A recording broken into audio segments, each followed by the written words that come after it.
Thank you. We will now move to matters arising from closed session.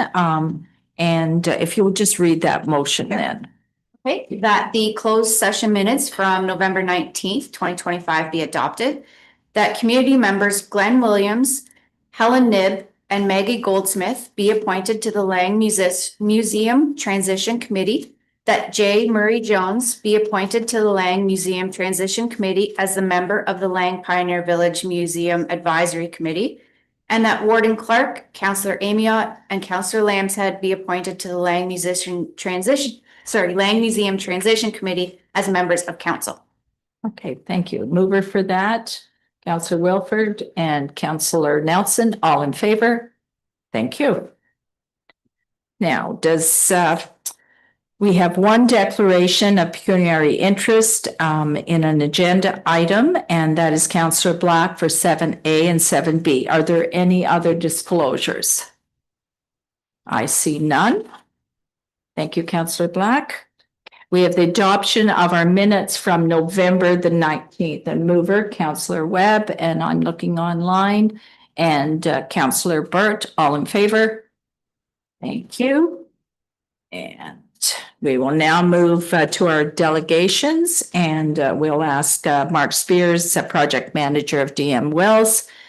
Savannah Golding is here as environmental planner as well. So welcome both to the podium. And this is regarding County Road 23 and 22 intersection. Thank you. Thank you, Warden, for the introduction, and through you, Warden, thank you for the opportunity to speak on our materials here for County Road 22 and 23, the intersection improvements. So I'll stick to the next slide, please. This slide represents our study area for the County Road 22 and 23 intersection. Next slide, please. And the objective of the project is DM Mills and with county staff have undertaken a municipal class environmental assessment intersection enhancements at County Road 22 and 23, locally known as Curve Lake Road and Buckhorn Road. The intersection was identified in the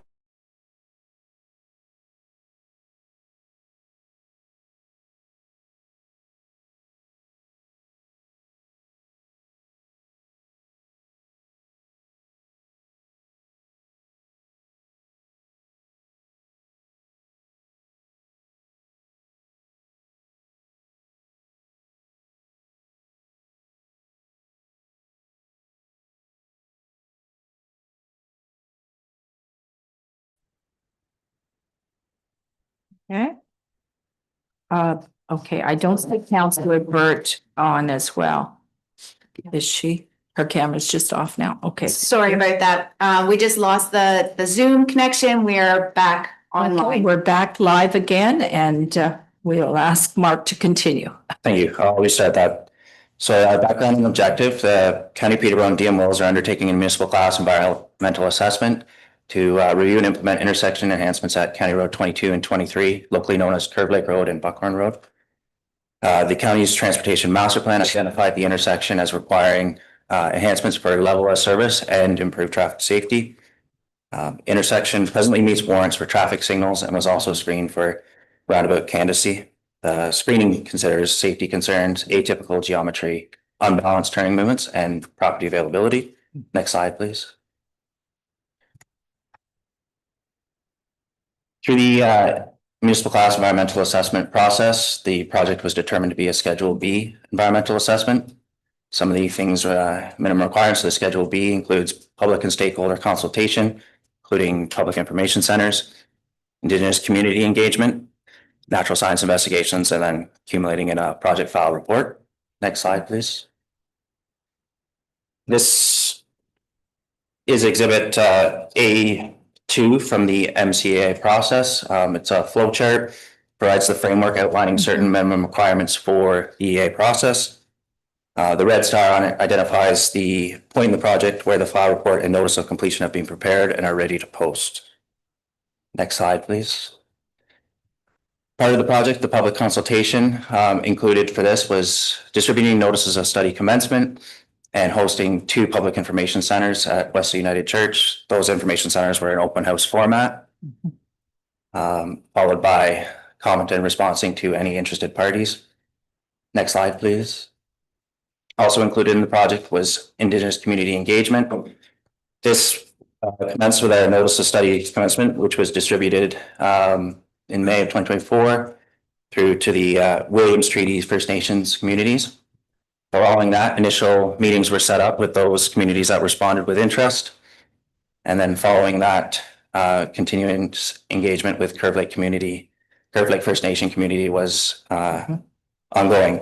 That engagement included a community meeting, which was held at the Curve Lake Community Center, ongoing progress meetings with Curve Lake consultation staff, an online survey posted for additional feedback for community members. And then we also attended and presented information at the Curve Lake Consultation Committee meetings, one in September of this year and November 1st of last year. Next slide, please. Some of the studies and assessments included in the EA process was the archaeological assessment. Stage 1 and 2 archaeological assessment was completed. The assessment conclusions of the assessment were no further archaeological assessment, so stage 3 and 4 was not recommended. No artifacts or features of significance were identified. Next slide, please. Will staff also completed field assessments for our natural sciences, included breeding bird surveys, wetland and, hydrological feature delineation, incidental wildlife observation, significant wildlife habitat assessment, species at risk assessment, and ecological land classification. Through those studies, eastern meadowlark and bobolink were observed as species at risk in the assessment area. Wetland was identified at the northeast corner of County Road 23. This is consistent with county GIS mapping and provincial mapping. Drainage features were identified between other wetland features which flow during high water conditions in the spring. Additionally, no turtle nesting habitat was observed during any of the site visits. Next slide, please.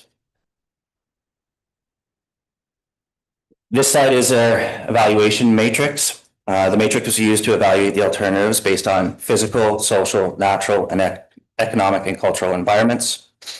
Both alternatives 2 and 3 provide enhancements over the existing condition. In the evaluation, a check mark was placed where the respective alternative had either a greater improvement or lesser impact to the environment. Alternative 3 received more check marks during the evaluation and was identified as the preferred alternative. Of note, alternative 3 has less property impacts to both the church on the northeast corner and agricultural lands on the west. I do acknowledge that might be hard to read on your screens. I do have full size 11x17s here that I can leave. Sorry. Additionally, the information was provided digitally. So the information, and I'm sure that all of council, including myself, has increased the size of the letter. So to continue. Okay, as I said, that's why I didn't grab them at the start of the presentation. So as mentioned, the alternative 3 was selected as our preferred alternative through our evaluation. Next slide, please. Here's a conceptual design of the preferred alternative at the intersection itself, identifying the signals and the auxiliary turning lanes required to facilitate the turning movements assessed in the TMP. Next slide, please. So with that, it's a presentation. So thank you again, Warden, and through you, Warden, any questions on the presentation or information, I'd be happy to answer. Okay, thank you very much, Mark. And yes, Councillor Taylor, open it up for questions. Thank you, Warden Clark. Thank you, Mark, for the presentation. I'm familiar with the intersection, and in the afternoons, especially on the weekend, boy, it's busy. It gets backed up a long way. When you were looking at various options for intersection design, did roundabout rank anywhere in the considerations? Yes, roundabout was considered as an alternative 2. And we did assess it thoroughly with both options, alternative 2 and 3. Mhm. Through the assessment, just with the existing constraints, both being the Wesley United Church on the northeast corner, and existing agricultural farmland, and constraints associated with that on the west side, it was ruled out because it would have required property acquisition and some of the challenges and expenses that are associated with that. But it was reviewed as an alternative, and as mentioned, the TMP originally identified it as a candidate, mostly based on unbalanced turning movement, so a lot of left turns heading westbound into Curve Lake. There is atypical geometry here where the intersection is a bit skewed. However, property availability being one of the major considerations for that screening, through our assessment was determined that property wasn't readily available to acquire for the construction of the roundabout in order to move the center point of the intersection west and avoid disruptions to the church. Okay, thank you. It's unfortunate, but thank you. Thank you. Now I'm going to go to Councillor Nelson.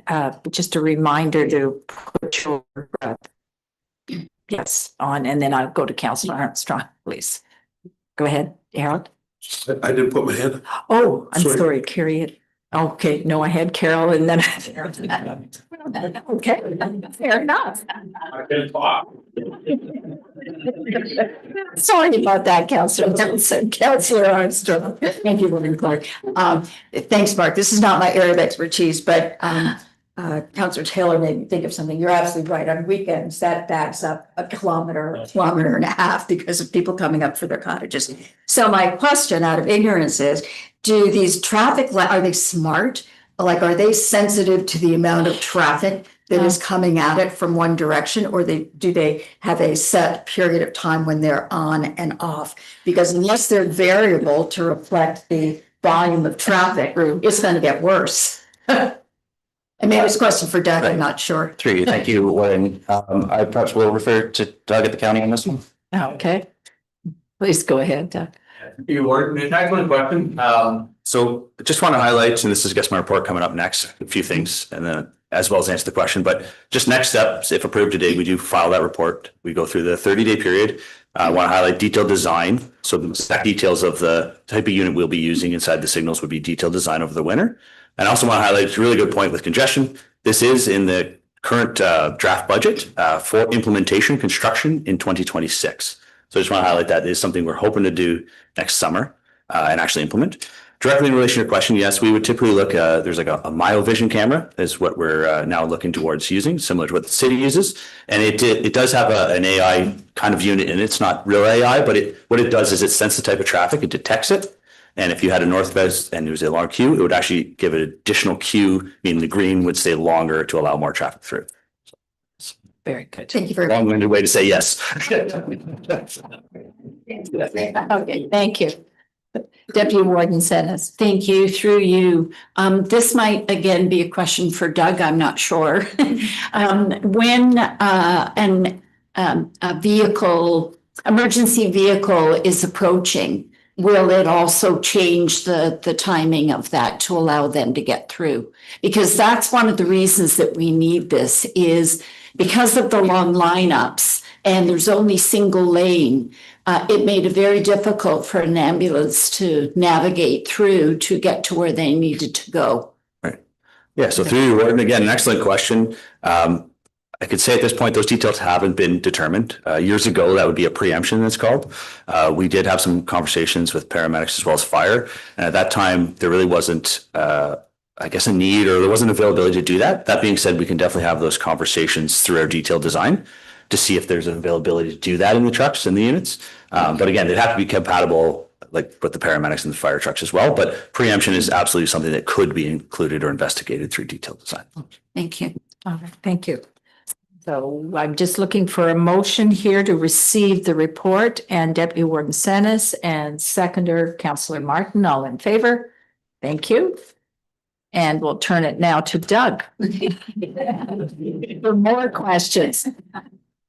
All right. please Yeah, go. Steve Warden, I'm not gonna go back to my report. It's essentially a summary of, Mark presented. And I did highlight, like I said, the main thing I wanted to highlight is there is a capital allocation for implementation of this project as well. I just want to highlight, we are combining it with the Curve Lake Road rehabilitation as well. So it's really one project, two different budget lines, but it will be all done as one project line.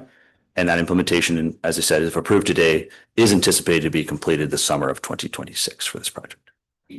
Thank you, Doug. Any further questions? And if not, then the motion is here that the project file be advertised for the mandatory 30-day, and Doug will be coming back. And again, Deputy Warden Senes and Councillor Whalen, all in favor? Thank you. All right, consent items. We've received requests to pull both 5 and 7 from the correspondence report. So we'll pull the report to be dealt with separately. Is there any further consent items that you would like to pull? I see none. So I'll just turn it over to Councillor Armstrong to speak to those. There we go. Thanks, Warden Clark. I'll speak to 5 first, which is about mandatory swim to survive training. This came up at our council This came up at our council meeting. One of our counselors, Councillor Cadigan, was a fire chief in Peterborough for a long time. One of the calls early in his career was for an 11-year-old boy who had fallen into the water, was in the water, and ultimately drowned. And one of his colleagues, one of Joe's colleagues at the time, started the Swim to Survive program. And I think we all know we're surrounded by lakes and rivers, et cetera, that it's a very important cautionary thing to have our youth able to swim. So I just wanted to pull this one out and support it. Okay, so a motion, I'll entertain one at a time. Motion to support Councillor Hart and Councillor Nelson. All in favor? Thank you. And then we'll move to item 7 regarding the consolidation of conservation authorities. Councillor Armstrong. I think most of us have seen the proposal by the province to make some changes to the conservation authorities, many of which are great ideas, frankly, and laudable. Standardization, further digitization of things, consistency across the 36 conservation authorities. So I think all of those things make an awful lot of sense, particularly for municipalities that are served by more than one conservation authority. It's pretty confusing when they have different restrictions and rules and regulations. The one area that is, I think, of concern to many of us is that the proposal is to consolidate the 36 conservation authorities into 7 very large regional organizations. I know for us, I guess for everybody in Peterborough, we would be talking, no, that's not true. Kawartha Conservation alone would then be serving something like 48 municipalities. And I think we all know their unique characteristics of the watersheds within our municipalities, and can really expect that 7 conservation authorities will continue to provide the same sort of oversight, management, and care that the previous 36 did. I guess the other point I would make is, can we not accomplish a lot of the other laudatory objectives of consistency, similar platforms, et cetera, without consolidation? So the motion from that's on the floor is to oppose consolidation, conservation areas, and I wanted to support that. Okay, so you're moving that then? I am. Okay, a seconder for, and then speak to that motion. Councillor Bell. Well, I'm not seconding. Okay, You have a seconder? I won't second it. okay. I'm going to move, I think, comments and Councillor Taylor, and then I'll go to Whalen before. I'm just going to, I don't see any seconder for that motion. So I'm going to just drop that, but would you like to weigh in? Yeah, it's motions. It's the motions. It's lost. There's no point to speak to. Okay, that's fine. All right. Okay. So now we'll motion to receive the balance of the correspondence report, and that will include then 7 as well. So motion to receive, I'm looking online.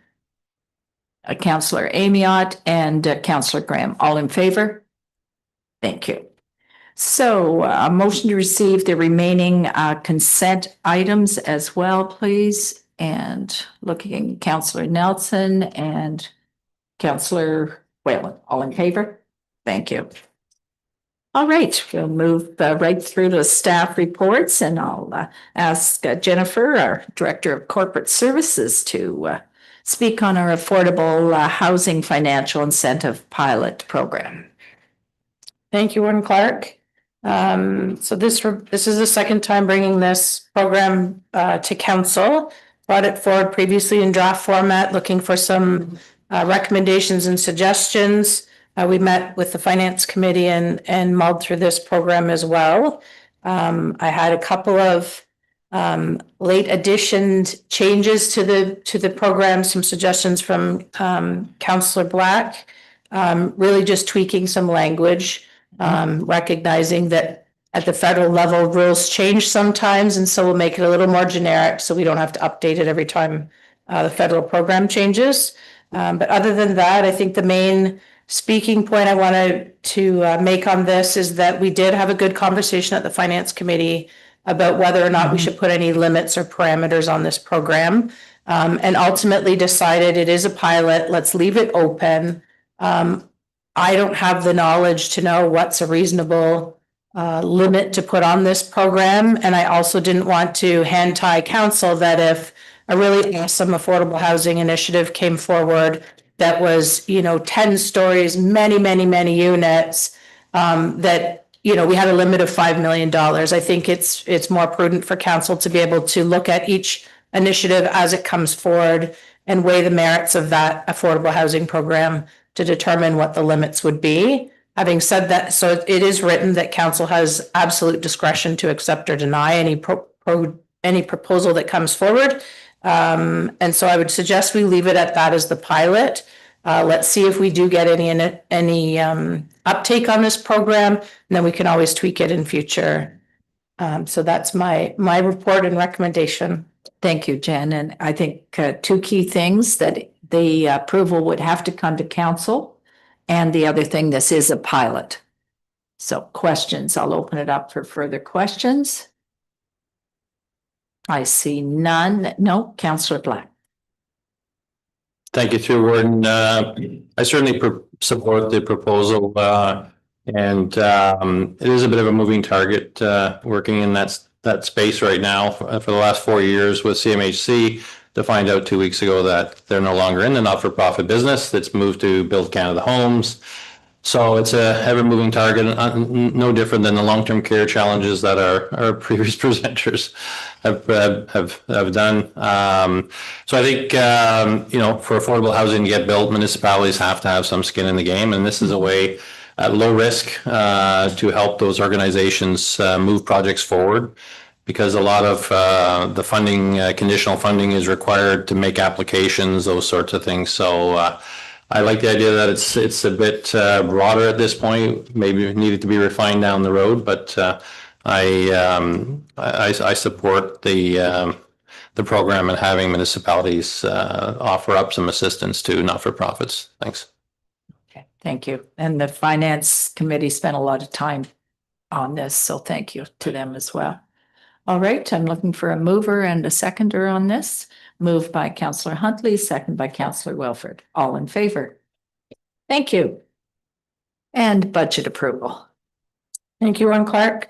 Next report is for the approval of the 2026 budget with the tax levy increase of 5.29%, which is inclusive of our 2.5% dedicated infrastructure levy.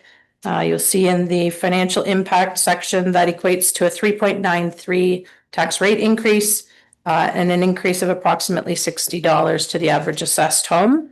At the last report that I brought forward on budget, there were some questions about the dedicated infrastructure levy and the waste management reserve, and so we've addressed that in this report as well, but happy to answer any questions. Okay, thank you. We'll open it up for questions. Counselor Graham and Counselor Taylor. Go ahead, Matthew. Yeah, thank you, Warden, and through you. Thanks for the summary with regards to the waste management reserves that I was inquiring about. I think the one question that still kind of remains is with regards to the variability or the necessity of the different reserves. Obviously, the post closure is the biggest looming, capital requirement. So I'm still struggling a bit to understand exactly which reserve is for which purposes, because it sounds like we're putting away 381 into the long-term planning reserve and we're only drawing 78,000. So, and there's 1.6 million estimated to be in that reserve for year end. Given the fact that we know the post closure is only at 5 million or so, I'm just wondering if there's some sort of catalyst with for forecasted expenditures from the long-term planning reserve, that might be in it above the 78,000 that we're spending this year. I know it's just a one-time thing, but I'm just wondering if it merits to put more money in the reserve contributions to the long-term planning reserve versus because that wasn't really forecast of what the costs are going to be from that reserve moving forward, but we know what the post-closure costs are going to be, and we know they're going to be extravagant. So I didn't know if there was a discussion or a catalyst as to why we would, not further pursue the post-closure reserve funding versus, the long-term planning. Thank you. Go ahead. Through the warden, yes, so the waste management long-term planning reserve, there is a schedule in the background. Okay. That tells what our long-term requirements are. I know in speaking with our manager of waste and sustainability, I think there's an EA assessment that's coming up, and it's in the neighborhood of like $3 to $5 million. So there is a need on the longer term planning as well. Certainly we could put more money towards the landfill post closure. It would just be a tax levy impact to do that. So I'd suggest maybe that's something we bring forward to the next term of council to consider. Thank you. Thanks for that. I have another question, Warden, but I can wait my turn if that's helpful. No, I'm going to continue. I'm looking at Counselor Taylor. You're okay? Oh, yeah. Okay, go ahead. Okay, I just through you, Warden, I brought this up at a couple different times, but I just wanted to reiterate it again because I think there's a likelihood we're probably passing this budget now. But I really do think, and I've spoken to a few members of council about this, that there's a lot of county assets out there that don't serve county purposes. They're not on county roads. They're not in any sort of key, transportation corridors. And I really think given the threshold that we've talked about with regards to asset management and that, the infrastructure deficit, I'm not saying that we just go ahead and download the cost of these potential replacements to municipalities, but I do think we need a comprehensive report to identify areas where we're appropriately utilizing the capital monies we need to address county level infrastructure and maybe work out some sort of divestiture policy that similar as we had to work together with Hastings for that, multi-jurisdictional project. They didn't have the money, so we fronted it and there was a repayment schedule. But I'm more thinking of from an asset management standpoint, there is no better time than having a 75 to 50 year horizon for some of these pieces of infrastructure once they're fully replaced and new. So we're going through the process, and I've identified projects in the long-term list in our municipality and other municipalities that just aren't county level. But we talked, for those that were on the previous council, we talked about the bylaw that was, expanding the county jurisdiction was based on an era or from an era before there were cars. And it was just about the length of the infrastructure. And I think that whenever we see these projects come up and we're getting caught in, the capital funding program that we're trying to pursue, it would be better if we were directing and optimizing those funds to really addressing county level infrastructure rather than getting spread too thinly, because the asset management problem is not going away. And I think it's fair, understanding that we're still in the infancy of asset management, that all municipalities are in different places, but having 75 years or 50 years of a horizon to start accounting for some of these smaller projects, not every bridge, not every culvert, not everything, but those smaller level assets that are affecting our pursuit of an asset management plan and the necessary capital funding. We need, in my opinion, a report and a project from staff maybe over the next year to bring forward to the future council in the next budget to talk about reviewing those sorts of investments that are going to be requirements and working with municipalities to take back infrastructure that doesn't really belong in the county lexicon or portfolio. So I just wanted to see if there was an appetite for that. not obviously going to change today's budget or this year's budget, but I do think, you know, the more you look into some of that county portal and some of the projects that we're spending significant amount of money on, they're not benefiting the county-wide residents, and they're not influencing the county-wide residents. And I think they really belong at a municipal level. Thank you, Councillor Graham. And looking at, I guess, a review of our asset management plan, I think is what wrapping it up is the request. Yeah, so through the warden, we can certainly look at that and look at maybe a policy, to Councillor Graham's point, that once the asset has been rehabilitated, it's essentially new. Yeah. What the implications would be if we downloaded that to the municipalities. They've longer term to plan for it, but also we can look at what the tax implication is to the township of if we were to do that. Thank you. Councillor Taylor. Thank you, Warden Clark. So Jennifer, it would appear that since we had our last budget discussion, there's been no new financial information forward, nothing from the city, nothing internally that changes the draft budget that we reviewed the last time, correct? Correct. The one thing that came out of our last budget discussion that was shocking, quite frankly, was our asset deficit. It was about half of actual numbers were about half of what I originally thought it was. And I think Dan alluded to that based upon what sounded like incorrect information, inaccurate information. The deficit isn't nearly as bad as what I thought. And that's frustrating as someone who sits in this chair trying to make decisions, and then to find out you received inaccurate information. It's really frustrating. I'm not pointing the finger at anybody. I'm just trying to convey the message that it's difficult to make decisions when you're not confident the information you're getting is completely accurate. Thank you, Councillor Taylor. I'm going to ask our CAO to speak to it. So through you, Warden Clark, the information that was the previous consultant that we used to hire or to do our asset management plan, they made a grave error, I would suggest, in the financial plan. So what they were doing is when we have a dedicated levy of 2.5%, as an example, if that generates $300,000, that $300,000 goes into the base for the next year and slowly builds how much we have. The consultant that did our asset management plan the last time didn't include that. So they were saying this year it's 300, but it disappears, and then next year it's 300. So they weren't actually growing our contribution to the asset management plan. And we did bring a follow-up report to council, maybe just forgotten. We did bring an updated report to council that showed what the error was in the asset management plan and how we didn't need a 10 and 12% tax levy increase to fund the asset management gap. We could do it with the 2.5% to 3%, and it would reduce our gap over time. And so we did present that information. It maybe was just forgotten.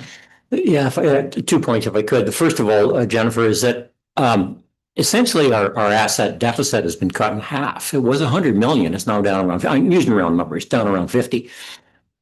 We haven't contributed $50 million into that asset plan over the last 10 years or so. So obviously, if the $50 million number is correct, the $100 million 10 years ago was not. It was inflated. And that's I hate to say unfortunate reality, because it's good news, but it's difficult to learn that we sat here and made decisions based on inaccurate information. So I'd like to talk to the consultant to come up with that, because it has to be Thank you, Councillor Taylor, and a very good point. But I'd like to not talk to the consultant. I'd like to claw back some of the monies and certainly let them know that have a sound understanding of the error they made. Yes. Thank you. And through you, just to augment what Jen had said, this is the fundamental issue with asset management planning in the province, is that there's multiple consultants doing it on different frameworks. And that is why we've been in different assessment models. And that's what's happening throughout the province. And that's why we really need a standardized approach to asset management that's managed and mandated by the province, similar to our FIRs. so that we're all on the same playing field, because it's all interpretation right now. And so that's the fundamental issue. I can say that the decisions that were made at the 2.5% have been good and have made significant impact. So I thank council for that vision, whether it was 100 or 50 million. Thank you. Sure, you're absolutely right. That's where standardized asset values have to become Yes. a thing, because I'm sure this is happening around the province. Warden Clark, I've got a hot tip for you. For me? Just for you. No,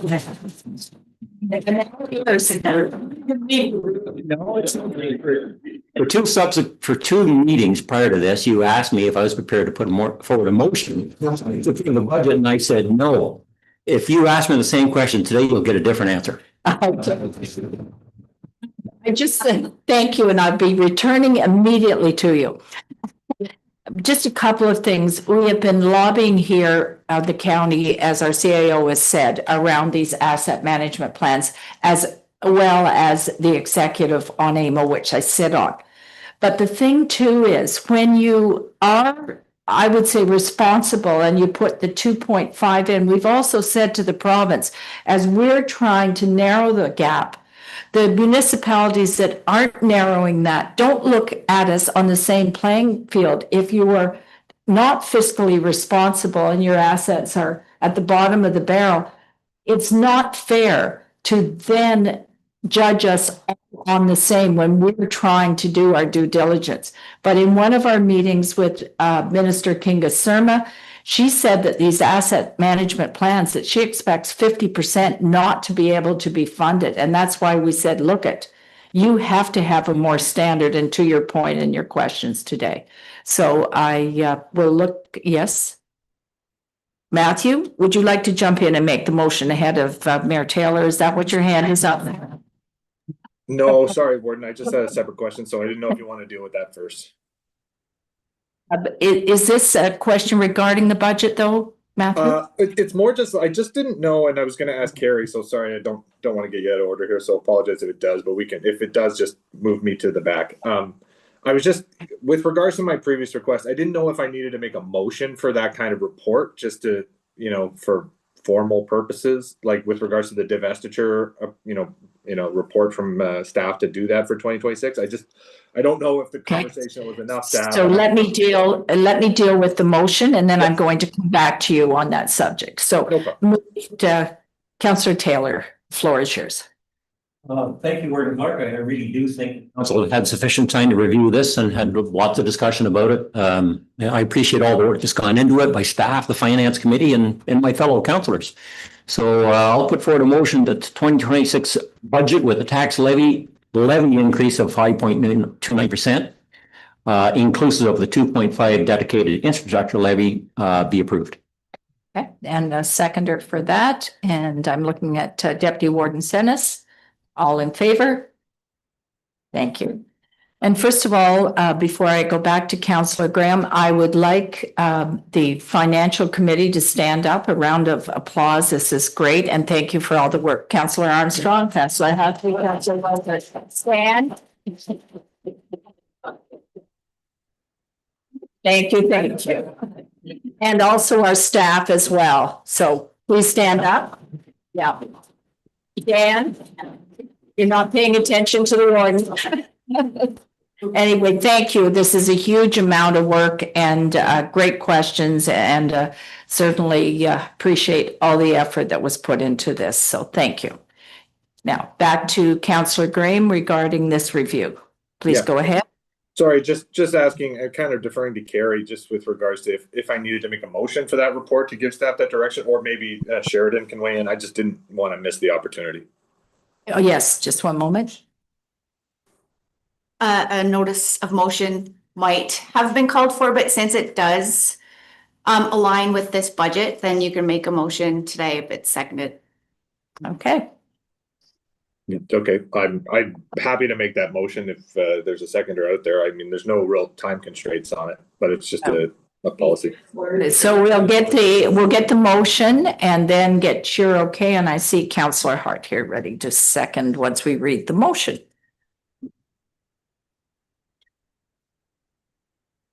you can correct me if I'm incorrect.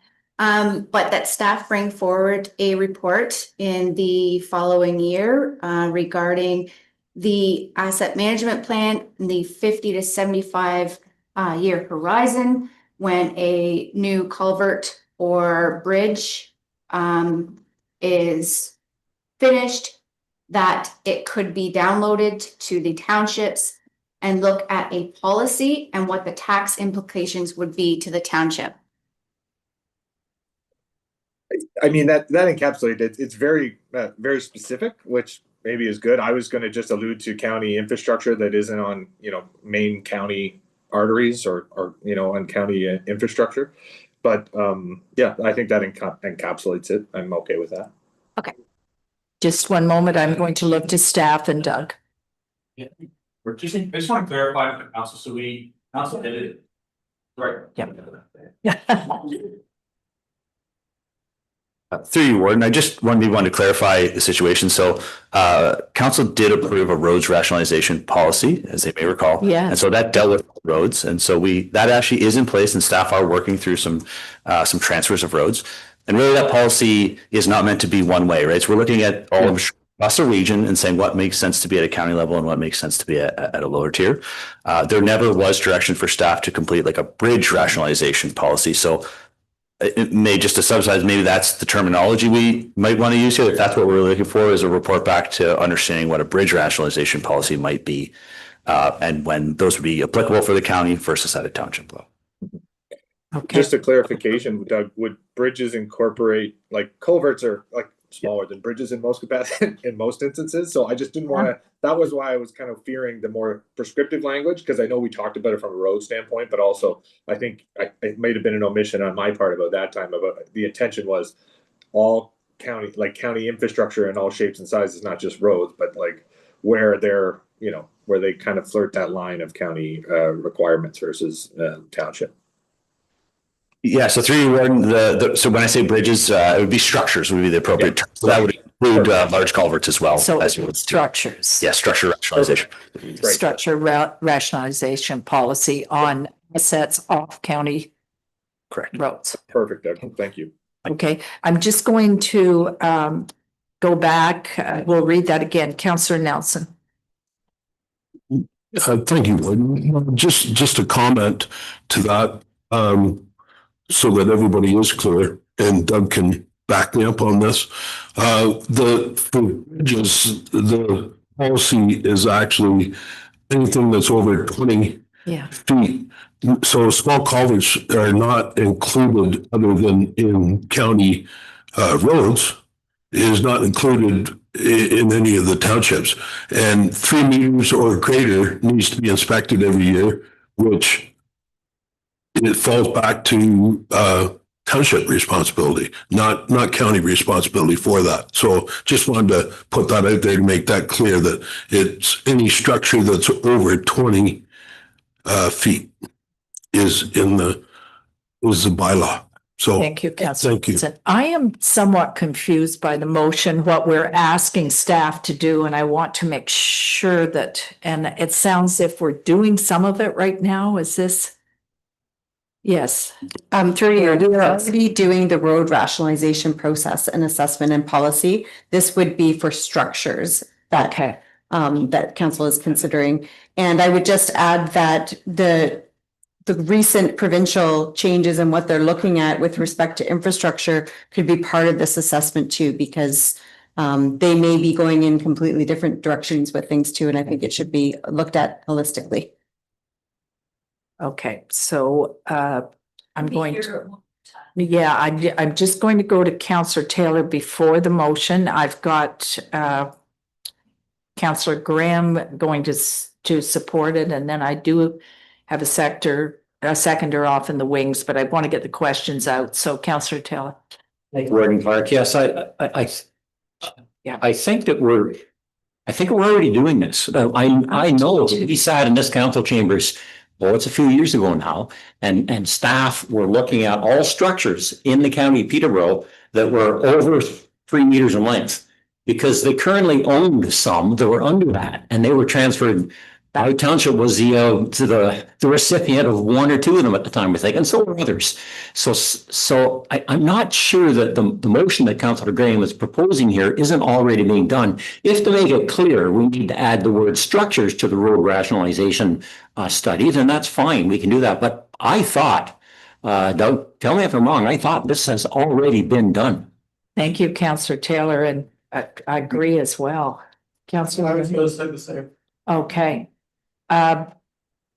Therefore, Councillor Graham, do you want to add structures to? Yes. Through, and just for clarity, to clarify that situation, so those were structures that were in our current asset database that we're maintaining that were actually under the 3 meters. And so when those were identified, we said those really should never have been the county asset. Right. They had been for a long time. And so we went through a process of upgrading them and then transferring back to the township to be in compliance with the bylaw that was passed several decades ago. So that was the process happening then. We still do own and maintain structures that are 3 meters and greater on township roads. And so I think if I'm understanding correctly, it would be a policy or a review to see, does it make sense that the county still continues to maintain and own those structures on township roads? And so that's really going back to that original bylaw that's over 100 years old and saying, does that still make sense today is really what the policy would be reviewing and setting it that standard. So that's what Councillor Graham is referring to. Okay, thank you. I think we're clear now then. Okay, thank you. And seconder, Councillor Webb, I'm looking at my clerk. Everything good on your end? I believe the deputy warden would like to hear the, so just a simpler motion that staff be directed to bring a report back regarding what a structure rationalization policy would look like.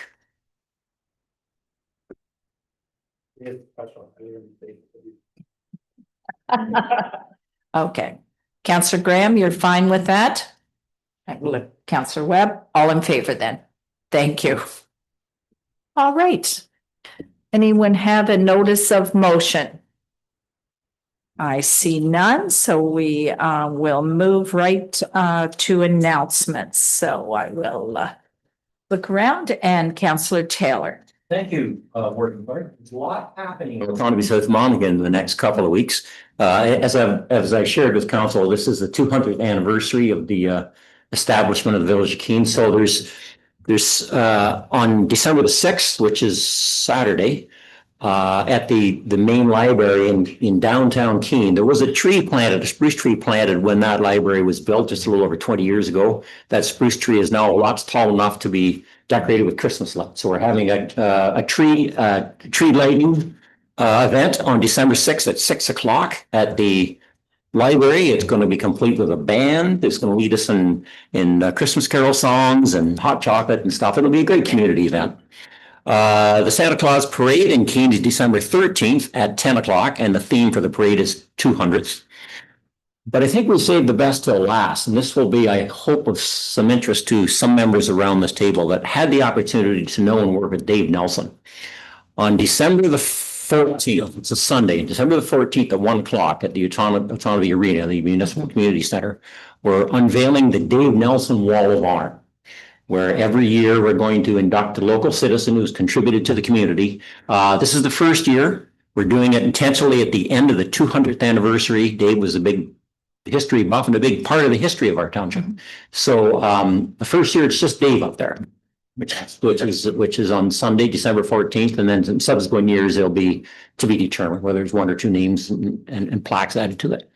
So Sunday at 1 o'clock at the community center, if you want to come down for the unveiling of the Dave Nelson Wall of Honor, we'd love to see you. And in Dave's memory, there's going to be butter tarts because Dave loves his butter tarts. Thank you. Any further announcements? Yes, Deputy Warden Sentence. Yeah. Oh, yes. Next council meeting will probably be the last time that we get this collection. I thank Mayor Wilford for his large contribution and looking forward to any more of these pop taps or whatever beer taps to come our way. Okay, so we can still certainly, if you bring them into the county even after our last county council meeting to help the deputy warden win this, because we do not want Peterborough County to come in second. Drop them off. I believe the weigh-in date, County Warden, is Oh, okay. All right. Well, holiday time coming. Keep those tabs coming. All right, thank you. I have a couple.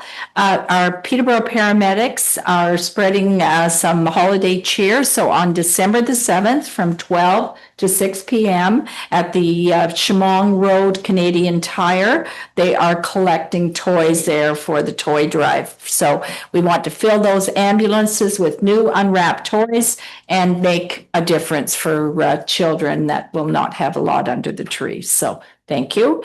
And also, there is a day of remembrance. The deputy warden and I attended last year. This is Friday, December 5th, and that's at City Hall. The Canadian Federation of University Women will be hosting their annual Day of Remembrance event at the Peterborough City Hall to honor and remember the 14 women murdered at École Polytech 36 years ago, and to recommit ourselves to ending violence against women in all of our communities. So again, that is December the 5th, and we all remember that. It doesn't seem like 36 years ago. So thank you for that. Confirming bylaw, a mover for that. Nice. Looking online, Councillor Amiot and Councillor Lambshead. All in favor? Thank you. And just a motion to adjourn, and Councillor Nelson and Councillor Huntley, all in favor. Thank you. And Merry Christmas to everyone. We still have another council meeting, but my Christmas wish was to have the budget pass. I did tell that to staff here